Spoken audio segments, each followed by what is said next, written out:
உறவுகள் அனைவருக்கும் வணக்கம். மீண்டும் அனைவரை சந்திப்பதில் மிக்க மகிழ்ச்சி.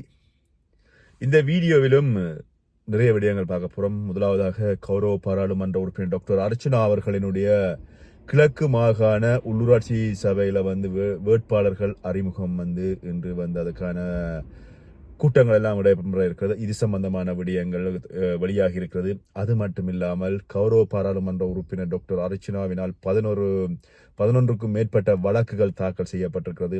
இது சம்பந்தமாகவும் இன்று பாத்தீங்கன்னா உதிர்த்த ஞாயிறு நடைபெற்றிருக்கிறது. உயிர்த்த ஞாயிறு இந்த திருப்பலி நடைபெற்றிருக்கிறது. இது சம்பந்தமான விடயங்கள் சம்பந்தமான செய்திகள் வெளியாக இருக்கிறது.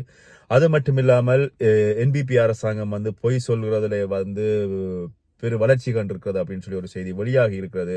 அதுவும் இல்லாம இன்னும் ஒரு விஷயம் என்பிபி அரசாங்கம் மக்களால் தோற்கப்படும் அப்படின்னு சொல்லி ஒரு ஆய்வு கூறுகிறது. இது சம்பந்தமாகவும் இந்த வீடியோல பார்க்க போறோம். இது பார்ப்பதற்கு முன்பதாக என்னுடைய சேனலுக்கு புதிதாக வருபவர்கள் என்னுடைய சேனலை சப்ஸ்கிரைப் பண்ணிவிட்டு பெல் பட்டனை தட்டிவிட்டு உள்ள வந்தீங்கன்னு சொன்னா என்னுடைய பகிர்வுகள் உங்களை சேரும். அண்மையில் இடம்பெற்ற கொடிகாமம் மரணி பகுதியில் இடம்பெற்ற அந்த இளைஞனுடைய மரணம் சம்பந்தமாக அந்த குறிப்பிட்ட இளைஞனுடைய பெற்றோர் நீதி வேண்டி இருக்கிறார்கள். அவர்கள் தங்களுக்கு நீதி கிடைக்க வேண்டும் என்பதில் குறிப்பாக போராடி கொண்டிருக்கிறார்கள். தங்களுடைய நீதி கிடைக்குமா கிடைக்காதா என்கின்ற கேள்விக்குறி ஒருபுறம் இருக்க, தங்களுடைய மகனோடு அந்த இறந்த பெண்ணுக்கும் சேர்த்து நீதி வேண்டும் என்று சொல்லி அவர்கள் தொடர்ச்சியாக குரல் கொடுத்து வருவது காணக்கூடியதாக இருக்கிறது. தங்களுடைய மகனை கஷ்டப்பட்டு வளர்த்து 22 வயது மகனை அவர்கள் யாரோ ஒருவர் தாக்கித்தான் அந்த குறிப்பிட்ட இளைஞன் இறந்திருக்கிறார். இது சம்பந்தமாக கௌரவ பாராளுமன்ற உறுப்பினர் டாக்டர் அர்ச்சனாவுடைய கவனத்துக்கு கொண்டு போக வேண்டும் அப்படின்னு சொல்லி நிறைய விடயங்கள் சமூக வலைத்தளங்கள்ல தொடர்ச்சியாக பேசப்பட்டு கொண்டிருக்கின்ற விடயங்களாக இருக்கிறது. இது சம்பந்தமான நடவடிக்கைகள் எடுக்கப்படுமா அப்படின்னு சொல்லி எல்லாருமே ஆவலோடு காத்து கொண்டிருக்கிற ஒரு விஷயத்தை காணக்கூடியதாக இருக்கிறது. என்பிபி அரசாங்கத்தினுடைய அண்மை காலங்களாக அவர்கள் செய்கின்ற நடவடிக்கைகள் காரணமாக அவர்கள் எதிர்காலத்தில் உள்ளூராட்சி சபை தேர்தலில் தோற்பதற்கான வாய்ப்புகள் அளவுக்கு அதிகமாக இருப்பதாக சொல்லப்படுகிறது. இதுல நிறைய விடயங்களை சுட்டி காட்டி இருக்கிறது. அதாவது பாத்தீங்கன்னா கிளீன் ஸ்ரீலங்கா அப்படின்னு சொல்லி ஆரம்பிக்கப்பட்டது. அது முற்று முழுதாக தோல்வியில முடிஞ்சிருப்பதாக சொல்லப்படுகிறது. அதே மாதிரி நெல் சேமிப்பை தொடங்கினார்கள். அதுவும் தோல்வியில முடிஞ்சதாக சொல்லப்படுகிறது. அது மட்டுமில்லாமல் மஹிந்தனுடைய வீட்டை விட்டு துயர்த்த முயற்சித்தார்கள். ஆனால் அவர்கள் வீட்டை விட்டு வெளியேறவில்லை அப்படின்ற ஒரு விஷயம் சொல்லப்படுகிறது. அது மட்டுமில்லாமல் வெளிநாட்டிலிருந்து அரிசி இறக்குமதி செய்ய மாட்டோம் அப்படின்னு சொல்லி இலங்கை அரசாங்கம் சொல்லியிருந்தது. ஆனால் அந்த விஷயமும் தோல்வியில முடிஞ்சிருக்கிறது அப்படின்னு சொல்லி உணவு சுகாதார கல்விக்கு வரி நீக்கப்படும் அப்படின்னு சொல்லி கூறினார்கள். ஆனால் அதுவும் செய்யவில்லை அப்படின்னு சொல்லியும் ரணிலை சிறைக்கு அனுப்புவோம் என்றார்கள். இதுவரைக்கும் உண்மையான ரணில் செய்த ஊழல்கள் எதுவுமே கண்டுபிடிக்கப்படவில்லை அப்படின்னு சொல்லியும் தங்களிடம் நிறைய ஊழல்கள் சம்பந்தமான ஃபைல் இருக்கின்றார்கள் சொன்னவர்கள் இன்று வரை அதுல எதையுமே பாத்தீங்கன்னு சொன்னா செய்யவில்லை அப்படின்னு சொன்ன மிக குறுகிய காலத்தில் 50 ரூபாய்க்கான வரியை நீக்குவதாக சொன்னார். எண்ணெய்க்கான வரியை நீக்குவதாக சொல்லியிருந்தார்கள். அவைகளும் இதுவரை நீக்கவில்லை அப்படின்னு சொல்லியும் இப்படி நிறைய கூட்டங்கள்ல சொல்கின்ற ஒரு விடயங்களும், அதாவது அவர்கள் சொல்கின்ற வாக்குறுதிகள் ஜனாதிபதி எலெக்ஷன்ல சொன்ன வாக்குறுதிகளா இருக்கலாம், அல்லது அதுக்கப்புறமாக உள்ளூராட்சி சபை தேர்தலில் சொன்ன வாக்குறுதிகளா இருக்கலாம். எதுவுமே இதுவரை நிறைவேற்றப்படவில்லை என்கின்ற ஒரு விஷயமும் அண்மை காலங்களாக பேசப்படுகிறது. அண்மை காலங்களாக பெரிதாக பேசப்படுகின்ற ஒரு விஷயமாக இருந்தது சமூக ஊடகங்கள்ல இந்த வன்னி ஊழல் ஒழிப்பு அணி அப்படின்ற முகநூல் பக்கம். இவர்கள் பெரிதாக பேசப்பட்டார்கள். இவர்களுடைய அந்த சேனலை நீங்க தேடி பார்த்தீங்கன்னா நிறைய சேனல், அதாவது முகநூல் பக்கமாக வரும். அது பாத்தீங்கன்னா இதனுடைய அட்மின் யார், அதனை நடத்துவர் யார், இது சம்பந்தமா நிறைய பிரச்சனைகள் தொடர்ச்சியாக போய் கொண்டிருக்கிறது. இதுல பல்வேறுபட்ட சாதகமான பாதகமான கருத்துக்கள் இருக்கிறது. ஆனால் அண்மையில ஒரு பெரிய பிரச்சனை போகிறது. ஊழல் ஒழிப்பு வன்னி அணியினுடைய அட்மீனை கண்டுபிடித்தால் 10 லட்சம் ரூபாய் சன்மானம் வழங்கப்படும் அப்படின்ற ஒரு செய்தி வெளியாகி இருக்கிறது. அவர்களுடைய முகநூல் பக்கத்திலேயே போட்டிருக்கிறார்கள். அதுல நிறைய பேரை ஒரு குறிப்பிட்ட காலங்கள்ல சொல்லியிருந்தார். ஒரு கட்டத்துல டாக்டர் அர்ச்சனாவா இருக்கலாம், அல்லது டாக்டர் அர்ச்சனாவோட சேர்ந்து இயங்குவர்களா இருக்கலாம், அல்லது இன்னொரு முஸ்லீம் அமைச்சராக இருக்கலாம், அல்லது முஸ்லீம் மக்களால் தான் இயங்கப்படுறது அப்படின்னு சொல்லி இருக்கலாம். அது மட்டும் லண்டன்லேருந்து ஒரு யூடியூபர் அவர் தான் இதனை இயக்குகிறார் அப்படின்னு சொல்லி பல்வேறுபட்ட கருத்துக்கள் சமூக ஊடகங்களில் பேசப்பட்டு கொண்டிருந்தது. இதில் இப்போ வந்து பார்த்தீங்கன்னு சொன்னால் ஒரு சிலர் வந்து பார்த்தீங்கன்னா குறிப்பிட்ட அந்த ஊழல் ஒழிப்பு வெண்ணி அணியினுடைய அட்மின் அதனை இயக்குபவர்கள் யார் அப்படின்னு சொல்லி கண்டுபிடிச்சால் அவர்களுக்கான சன்மானமாக 10 லட்சம் ரூபாய் பணத்தொகை தரப்படும் அப்படின்னு சொல்லி யாரோ ஒருவர் வந்து பகிர்ந்திருப்பதை வந்து ஊழல் ஒழிப்பு வன்னி அணி தன்னுடைய முகநூல்ல பதிவேற்றி இருக்கிறது. பார்க்கலாம் இதுல வந்து யார் அவர்களுடைய உண்மையான அட்மின் கண்டுபிடிக்கப்படுகிறதா இல்லையான்னு சொல்லி. ஆனால் நான் ஏற்கனவே இது சம்பந்தமான ஒரு பெரிய பகிர்வு ஒன்று போட்டிருந்தேன். இவர்களினுடைய இந்த வன்னி ஊழல் ஒழிப்பு அணியை வந்து பார்த்தீங்கன்னா தொடர்ச்சியாக இவர்களை வந்து பிளாக் பண்ணுவது, அதாவது தடை செய்வதற்காக பல்வேறுபட்ட முயற்சிகள் ஈடுபட்டு கொண்டிருக்கிறார்கள். அதில் அமைச்சர் கூட ஒரு இடத்துல வந்து சொல்லியிருந்தார், நாங்கள் இந்த தடை இந்த முகநூலை வந்து நாங்கள் எப்படியாவது நாங்கள் நிப்பாட்டி விடுவோம் அல்ல நிறுத்தி விடுவோம் அப்படின்னு சொல்லியிருந்தார். ஆனால் இதுவரைக்கும் அவர்களும் தங்களுடைய பணியை தொடர்ச்சியாக செய்து கொண்டுதான் இருக்கிறார்கள். பார்க்கலாம் இதுக்கான விஷயங்கள் அல்லது வந்து இதனுடைய அட்மின் யார், இதனை நடத்துபவர் யார், இதனை எழுதுபவர் யார், இது எப்படி நடக்கிறது அப்படின்ற விஷயம் கண்டுபிடித்து வெளியில் வருகின்ற பட்சத்தில் அவற்றையும் வந்து நாங்கள் உங்களோடு பகிர்ந்து கொள்கின்றேன். அனுரா அவர்கள் வந்து பொய் வதந்திகளை பரப்புகிறார் அப்படின்ற ஒரு விஷயத்தை வந்து சொல்லியிருக்கிறார். யார் அப்படின்னு சொன்னா சஜித் பிரேமதாசா வந்து இந்த விஷயத்தை வந்து சொல்லியிருக்கிறார். அண்மையில வந்து அனுர திசநாயக்க ஜனாதிபதி தேர்தல்கள் அது மட்டும் இல்லாமல் பொது தேர்தல்களின் பொழுது வழங்கிய எந்த ஒரு வாக்குறுதிகளும் வந்து இதுவரை வந்து நிறைவேற்ற முடியவில்லை என எதிர்கட்சி தலைவர் வந்து சஜித் பிரேமதாசா வந்து சொல்லியிருக்கிறார். அதுல வந்து பாத்தீங்கன்னா இந்த உள்ளூராட்சி நிறுவனங்களுக்கான நிதி ஒதுக்கீடுகள்ல வந்து தங்களுடைய கட்டுப்பாடுகள்ல இருக்கின்ற நிறுவனங்களுக்கு தான் அளவுக்கு அதிகமான நிதி ஒதுக்கப்படும் என்று சொல்லி அண்மையில யாழ்ப்பாணத்துல சொல்லியிருந்தா. இதுவும் பெரிய ஒரு சர்ச்சையான பேசு பொருளான ஒரு விஷயமா இருந்தது. என்ன காரணம்னு சொன்னா எங்களுடைய வட மாகாணத்துல வந்து உள்ளூராட்சி சபைகள்ல தங்களுடைய எந்த ஒரு கட்சி ஆட்சி அமைக்கிறதோ அதுக்கு வந்து எந்த விதமான கேட்டுக்கேள்விகள் இல்லாமல் நாங்கள் பணம் ஒதுக்குவோம் அப்படின்னு சொல்லியும், அது மட்டும் இல்லாமல் தங்களுடைய உறுப்பினர்கள் இருக்கின்ற உள்ளூராட்சி சபைகளில் வந்து எந்த விதமான ஊழல்களும் இடம்பெறாது அப்படின்னு சொல்லி மற்ற கட்சிகளில் இருப்பவர்கள் வந்து ஊழல்வாதிகள் அப்படின்ற வகையில ஜனாதிபதி அவர்களுடைய கருத்து பகிரப்பட்டிருந்த இந்த செய்தி வந்து பாத்தீங்கன்னா அண்மை காலங்களாக பெரிதாக பேசப்படுகின்ற ஒரு விஷயமாக இருந்தது. என்னன்னு சொன்னால் இப்படி ஒரு கருத்தை வந்து ஜனாதிபதி அவர்கள் சொல்லியிருந்தார். ஆனால் இந்த கருத்துக்கு வந்து ஜனாதிபதி மறுப்பு தெரிவித்திருந்தார். நான் இந்த அர்த்தத்துல வந்து நான் இந்த கருத்தை வந்து நான் சொல்லவில்லை அப்படின்னு சொல்லி அவர் வந்து மறுப்பு தெரிவித்திருந்ததாகவும் செய்திகள் வழியாக இருக்கின்றன. அந்த வகையில சஜித் வந்து வேறு இன்னும் நிறைய விடயங்கள் சொல்கிறார். அதாவது வந்து பாத்தீங்கன்னா நாட்டில் பொருட்களுடைய விலையை குறைக்கின்றார்கள். இந்த 7 மாசமாக எந்த விதமான பொருட்களுடைய விலையையும் குறைக்கவில்லை. அது மட்டும் இல்லாமல் மக்களுக்கு வந்து 3 வேளை நிம்மதியான உணவை கொடுக்கிறார்கள் என்றார்கள். இதுவரை அதுக்கான எந்த விதமான வாய்ப்புகளும் இல்லை. எண்ணெய்கள் அதுகளுடைய எரிபொருள்களுடைய விலைகள் குறைக்கப்படும் என்றார்கள். இப்படி எந்த விதமான வாய்ப்புகளும் இடம்பெறவில்லை அப்படின்னு சொல்லி நிறைய விடயங்களை வந்து சஜித் பிரேமதாசா அவர்கள் அனுர அரசாங்கத்துக்கு எதிராக சொல்லியிருக்கார்.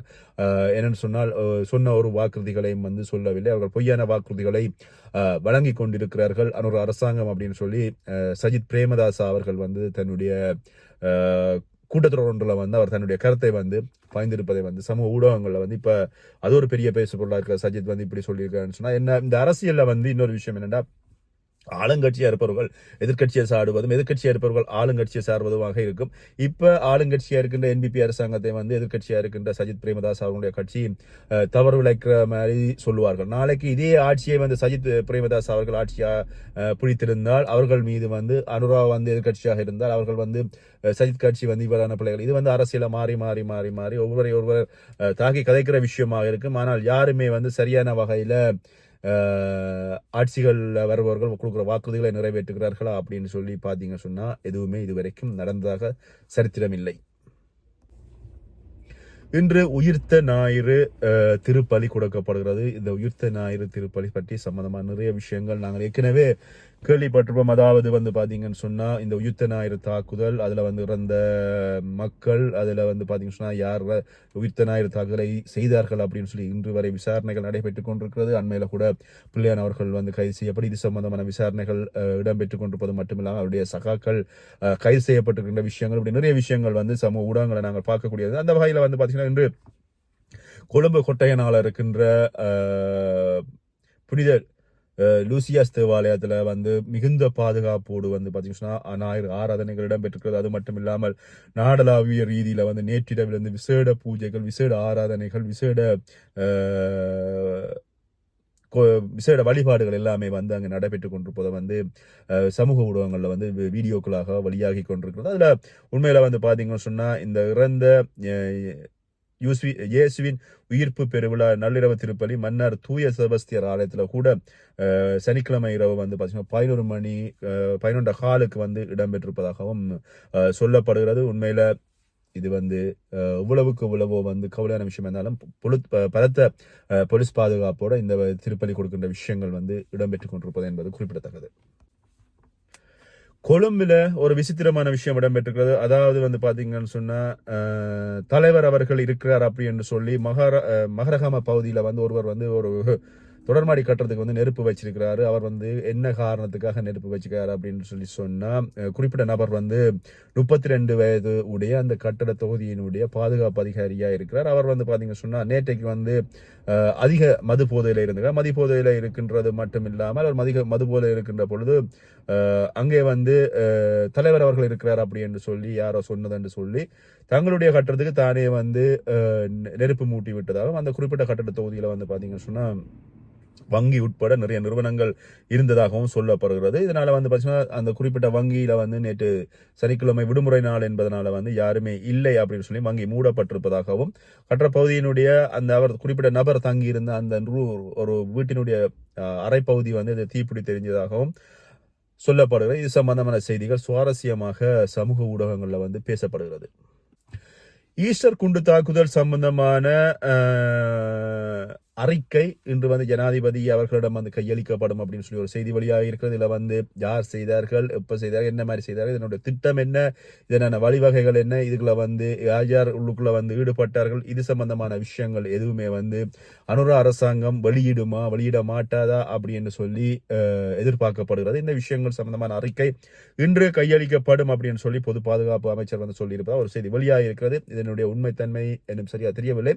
இந்த தகவல்கள் ஜனாதிபதியிடம் இந்த அறிக்கை வழங்கப்பட்டதுக்கு அப்புறமாக இதுல யார் ஈடுபட்டார்கள், யார் இந்த தாக்குதல்களை செய்தார்கள் அப்படின்ற விஷயங்கள் வெளியாகின்ற பொழுது நிச்சயமாக இதனை வந்து வெளியிடலாம். ஆனால் இதுல வந்து இன்னொரு விஷயம் என்னன்னு இந்த ஈஸ்டர் குண்டு தாக்குதலில் வந்து நிறைய பேர் வந்து இடம்பெற்றிருப்பதாக சொல்லப்படுறது. இந்த ஈஸ்டர் குண்டு தாக்குதலினுடைய போது நிறைய விஷயங்கள் வந்து பேசப்படுகிறது. இதுல வந்து பிள்ளையான் அவர்கள் வந்து பார்த்தீங்கன்னா சிறையில் இருந்தால் இவருக்கு இதில் சம்பந்தம் இல்லைன்னு சொல்லி, ஆனா இன்னொரு செய்தி வந்து பகிரப்பட்டிருக்கிறது. பிள்ளையான் அவர்கள் சிறையில் இருந்தாலும் அவருக்கு வந்து தொலைத்தொடர்பு வசதிகள் வந்து செய்து கொடுக்கப்பட்டிருந்தது. அதனால வந்து அவர் உள்ளுக்கு இருந்து கூட இதனை வந்து வெளிநகர்த்தி இருக்கிறார். இதுல நிறைய பணங்கள் கைமாற்றப்பட்ட விஷயம் சொல்லப்பட்டது. அது மட்டும் இல்லாமல் ரணில் விக்ரமசிங்க அவர்கள் உடனடியாகவே பிள்ளையான் அவர்களை சந்திப்பதற்காக முயற்சித்திருந்தார். பிள்ளையான் அவர்களை சந்திக்க முயற்சிக்கின்ற பொழுது அதை வந்து குற்றப்புலனாய்வு தடுப்பு வந்து அதை வந்து மாட்டேன்னு சொல்லியிருந்தாங்க. அதுக்கப்புறம் வந்து உதயன் கம்மம்பில வந்து போய் சந்திச்சிருந்தார். இதில் வந்து நிறைய விஷயங்கள் வந்து இதுக்கு சம்பந்தமாக பேசப்படுறது. ஆனால் இந்த அறிக்கை வெளியாகி இருக்கிறது அப்படின்னு சொல்லிட்டு செய்தி வெளியாகி இருக்கு, பார்க்கலாம். இதில் வந்து யார் குற்றவாளி, யார் நல்லவர், யார் இதை செஞ்சார் அப்படின்ற விஷயங்கள் நாங்கள் பொறுமையாகத்தான் பார்க்க வேண்டும். கௌரவ பாராளுமன்ற உறுப்பினர் டாக்டர் அர்ச்சனா அவர்கள் இன்று திருகோணமலைக்கும் மட்டக்களப்புக்கும் சென்று கொண்டிருக்கின்றார். அது மட்டும் இல்லாமல் கௌரவ பாராளுமன்ற உறுப்பினர் அங்கே வந்து பார்த்தீங்கன்னா உள்ளூராட்சி சபை தேர்தலில் வந்து போட்டியிட திருகோணமலையில் வந்து 2 பிரதேச சபைகள் நினைக்கிறேன், மட்டக்களப்பில் ஒரு பிரதேச சபை அப்படியே சொல்லி அவர்களுடைய உள்ளூராட்சி சபை தேர்தலில் போட்டியிடுகின்ற அந்த போட்டியாளர்களை வந்து அறிமுகம், அவர்களுடைய கலந்துரையாடல், என்னென்ன விடயங்கள் சம்பந்தமாக இதில் வந்து பேச போகிறேன் அப்படின்ற விஷயங்கள் கௌரவ பாராளுமன்ற உறுப்பினர்கள் வந்து வெளியிடவில்லை. ஆனால் ஒரு விஷயத்தை வந்து சொல்லியிருந்தார். அதாவது தன்னுடைய கட்சி வந்தால் உள்ளூராட்சி சபை தேர்தல் அது எந்த பகுதியாக இருந்தாலும் சரி, தன்னுடைய கட்சி வருகின்ற பட்சத்தில் அங்கே இருந்த ஊழல்கள், அது மட்டும் இல்லாமல் தேவையில்லாமல் வங்கியில் உடைய பணத்தை வச்சிருக்கிறது, இப்படியான விஷயங்கள்னு வந்து நான் எதுவுமே செய்ய மாட்டேன். அது மட்டும் இல்லாமல் குறிப்பிட்ட மக்களுக்கான தேவைகளை எப்படியெல்லாம் பூர்த்தி செய்வது, கிராமப்புறங்களுடைய வளர்ச்சி, அவர்களுடைய தேவைகள், அன்றாட தேவைகள், இவற்றை எப்படி பூர்த்தி செய்வது, இப்படி நிறைய விடயங்களை வந்து கௌரவ பாராளுமன்ற உறுப்பினர்கள் சொல்லியிருக்கிறார். அதாவது வந்து இவற்றையெல்லாம் வந்து உடனடியாக செய்வது மட்டும் இல்லாமல் உடனடியாக அங்கிருந்த ஊழல்வாதிகள் மீது ஊழல் திணைக்களத்தில் வந்து அதை அறிவித்து அவர்கள் மீது வழக்கு தாக்கல் செய்து குறிப்பிட்ட ஊழல்களுக்கு எதிராக உடனடியாக நடவடிக்கை எடுக்கப்படும் அப்படின்னு சொல்லி கௌரவ பாராளுமன்ற உறுப்பினர் டாக்டர் அர்ச்சனா அவர்கள் சொல்லியிருக்கிறாரு. இது சம்பந்தமாக இன்று வந்து பார்த்தீங்கன்னா திருவோணமலை, அது மட்டும் இல்லாமல் மட்டக்களப்பு, இங்கே வந்து முடிச்சு விட்டு அதுக்கப்புறமா நாளை வழக்கு தாக்கல் செய்யப்பட்டிருக்கிறது. அதாவது வந்து சாவகச்சேரி, யாழ்ப்பாணம், வவுனியா, கிளிநொச்சி இப்படி 5 பிரதேச சபைகளுக்கு எதிராக வந்து வழக்கு தாக்கல் செய்யப்பட்டிருக்கு. இந்த வழக்குகள் வந்து நாளைக்கு விசாரணைக்கு எடுத்துக் கொள்ளப்படுகின்ற பொழுது அந்த குறிப்பிட்ட அந்த சபைகளில் வந்து பார்த்தீங்கன்னா உள்ளூராட்சி சபை தேர்தல் வந்து பிற்போடப்படும் அப்படின்னு சொல்லியிருக்காரு டாக்டர் ஹர்ஷனா. நாளைக்கு விசாரணைகள் வருகின்ற பொழுது அது டாக்டர் ஹர்ஷனாவுக்கு சாதகமாக இருக்கிறதா பாதகமாக இருக்கிறதா அப்படின்றலாமே நாளைக்கு தான் தெரிய வருகின்ற பொழுது அந்த விஷயங்களை வந்து நான் உங்களோட பகிர்ந்து கொள்றேன். இதுல வந்து இன்னொரு விஷயம் வந்து நிறைய மக்கள், ஏழை மக்கள், ஒரு சிலரை விடுங்க, ஒரு சிலர் வந்து டாக்டர் அர்ச்சனாவுக்காக விதண்டாவாதம் கதைப்பவர்களோடு நாங்கள் கழிச்சு கொண்டிருக்க முடியாது. டாக்டர் அர்ச்சனா வந்து ஏழை மக்கள் வந்து பார்த்தீங்கன்னா இப்போ வந்து அண்மை காலமாக அவர்களிடம் வந்து டாக்டர் அர்ச்சனாவுடைய கருத்துக்கள், அதாவது டாக்டர் அர்ச்சனா வந்து அவர் செய்கின்ற செயல்கள் ஏழை மக்கள் நிறைய பேரிடம் போய் சேர்ந்திருக்கிறது அப்படின்றது வந்து அண்மை காலங்களில் இடம்பெறுகின்ற இந்த கொலைகளில் வந்து பார்த்தீங்கன்னா உடனடியாக டாக்டர் அர்ச்சனா அவர்கள்லாம் குரல் கொடுக்க வேண்டும் சொல்லி மக்கள் வேண்டி நிற்கிற விஷயங்களும் காணக்கூடியதாக இதில் வந்து டாக்டர் அர்ச்சனாவினுடைய கட்சியினர் வந்து உறுதியாக இருக்கிறார்கள். தாங்கள் நிச்சயமாக இந்த உள்ளூராட்சி சபை தேர்தலில் தாங்களுக்கு எங்கெங்கே வாக்குகள் கிடைக்கிறதோ, எங்கெங்கே உள்ளூராட்சி தேர்தலில் நாங்கள் போட்டியிட போகிறோமோ அந்த இடங்கள் எல்லா இடமுமே வந்து நாங்கள் நிச்சயமாக வெல்வோம் அப்படின்னு சொல்லி கௌரவ பாராளுமன்ற உறுப்பினருடைய கட்சி உறுதியாக இருக்கிறார்கள். பார்க்கலாம். கௌரவ பாராளுமன்ற உறுப்பினர் டாக்டர் அர்ச்சுனா அவர்களினால் 10க்கும் மேற்பட்ட வழக்குகள் போடப்பட்டிருப்பதாக கௌரவ பாராளுமன்ற உறுப்பினர் அவர்கள் சொல்லியிருக்கார். தனக்கு எதிராக பேசுகின்ற தனிநபர்கள், ஊடகங்கள், சமூக வலைத்தளங்கள், அது மட்டும் இல்லாமல் பாராளுமன்ற உறுப்பினர்கள், அமைச்சர்கள் இவர்களுக்கு மேலே வந்து பார்த்தீங்கன்னு சொன்னால் இந்த வழக்குகள் தாக்கல் செய்யப்பட்டிருக்கிறது. இந்த வழக்குகள் எங்கே தாக்கல் செய்யப்பட்டிருக்கு சொன்னால் பாராளுமன்றத்தில் தாக்கல் செய்யப்பட்டிருக்கிறது. ஒரு சில யூடியூபர்ஸ், அது மட்டும் இல்லாமல் ஒரு சில ஊடகங்கள், அது மட்டும் இல்லாமல் ஒரு சில தனிநபர்கள், அது மட்டும் இல்லாமல் பாராளுமன்றத்தினுடைய பதில் தலைவராக இருக்கிற விமல் ரத்நாயக்கா இவ்வளவு பேருக்கு மேலேயும் வந்து வழக்கு தாக்கல் செய்யப்பட்டிருக்கிறது. இதுல வந்து ஊடகங்கள் வந்து பாத்தீங்கன்னா அண்மை காலங்களில் தான் வந்து செஸ் போட்டியில வந்து பாராளுமன்றத்தில் 1ஆம் இடத்தை வென்றதை கூட ஒரு சில ஊடகங்கள் சொல்லவில்லை. அந்த ஊடகங்கள் வேறொரு நபரை வந்து 1வது இடத்தில் பெற்றிருந்த விஷயங்கள் சொல்லப்பட்டிருந்தது. இது சம்பந்தமா பூரணமாக விசாரித்து அதுக்கப்புறமாக செய்திகளை வெளியிடவில்லை அப்படின்ற ஒரு விஷயம் மட்டுமில்லாமல் ஒரு சில சமூக ஊடகங்கள் வந்து தனக்கு எதிரான வகையில வந்து தன் செய்கின்ற நல்ல விஷயங்கள் அல்லது அந்த பாராளுமன்றத்தில் கதைக்கிற விஷயங்களையும் வந்து முரணான வகையில வந்து செய்திகள் வெளியிட்டது சம்பந்தமாகவும் இதற்கு எதிராக நடவடிக்கை எடுக்கப்பட்டது மட்டுமில்லாமல் ஒரு சில தனிநபர்கள், ஒரு சில வைத்தியர்கள் மீதும் நடவடிக்கை எடுக்கப்பட்டிருப்பதாக கௌரவ பாராளுமன்ற உறுப்பினர் அவருடைய சமூக வலையொலியில வந்து வெளியிட்டிருக்கிறார். அது மட்டுமில்லாமல் அண்மை காலங்களாக தொடர்ச்சியாக 8 அமர்வுகள் டாக்டர் அர்ச்சனா அவர்கள் பாராளுமன்றத்தில் பேசுகின்ற விஷயங்கள் வெளியில வந்து ஒலி பகிர்வுகள் இல்லாமல் தடை செய்யப்பட்டிருக்கிறது. இது சம்பந்தமாகவும் அது சம்பந்தமாக பேசிய விமல் ரத்நாயக் அவர்கள் மீதும் கௌரவ பாராளுமன்ற உறுப்பினர் டாக்டர் அர்ச்சனா அவர்கள் பாராளுமன்றத்தில் வந்து வழக்கு தாக்கல் செஞ்சிருப்பதாக சொல்லியிருந்தார். 190வது ஏதோ ஒரு செக்ஷன் அந்த பாராளுமன்ற சட்டத்தின்படி வழக்கு தாக்கல் செய்யப்பட்டிருப்பதாக சொல்லியிருக்கார். எல்லாருக்குமேயான கடிதங்கள் வந்து விரைவில் வரும் அப்படின்னு சொல்லி இது சம்பந்தமாக பாராளுமன்றத்தில் வந்து எதிர்வருகின்ற அமர்வுகளில் வந்து சபாநாயகர் அறிவிப்பார் அப்படி என்று சொல்லி சொல்லப்பட்டிருக்கிறது. பார்க்கலாம் யார் மீது என்னென்ன வழக்குகள் என்ன வகையில வந்து தொடரப்பட்டிருக்கிறது, யாரெல்லாம் பாராளுமன்ற நீதிமன்றத்தில் வந்து சென்று தங்களுடைய வழக்குகளுக்கு என்னென்ன பதில்கள் சொல்ல போறாரு அப்படின்றதையும் வந்து நாங்கள் பொறுமையாகத்தான் பார்க்க வேண்டும் அப்படின்னு சொல்லிக்கொண்டு மீண்டும் அடுத்த வீடியோ சந்திக்கின்றேன். நன்றி, வணக்கம்.